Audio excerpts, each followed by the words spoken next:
Happy Pasko Fiesta, mga Dabaweños! Learning the simple lessons of each and every moment of the day is very much essential in determining how we conceive and shape our lives.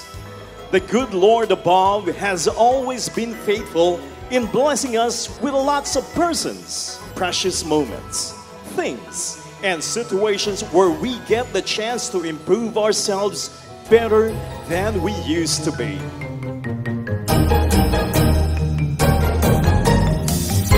Thankful kay ko sa naabot din ako ng year 2023. Thankful ko sa akong friends, sa akong family, sa mga nag-support sa ko.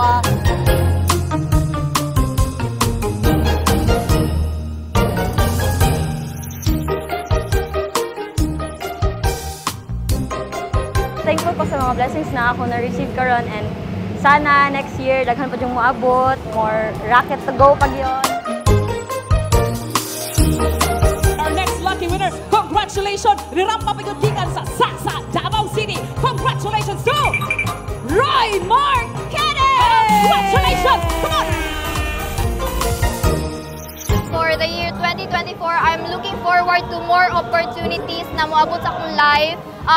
More dances to come, more achievements sa akong kinabuhi, and mag-excel pa ko sa ako ang mga ginabuhat.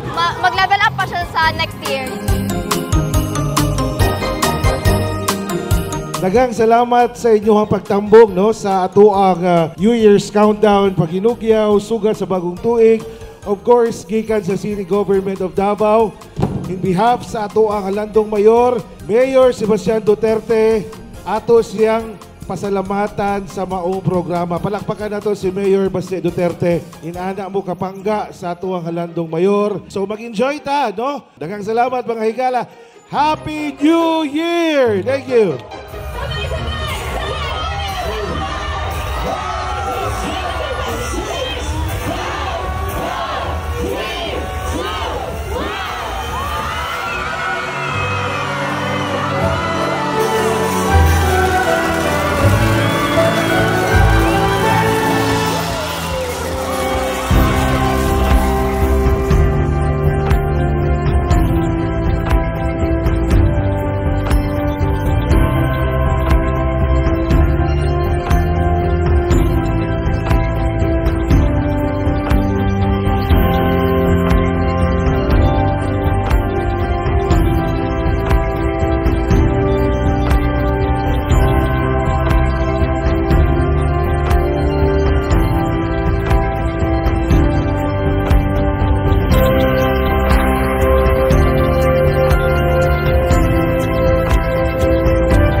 Kasinag sa kasadya. Kainit sa gugma, kasinag sa kasadya. Kainit sa gugma, kasinag sa kasadya. Kainit sa gugma, kasinag sa kasadya.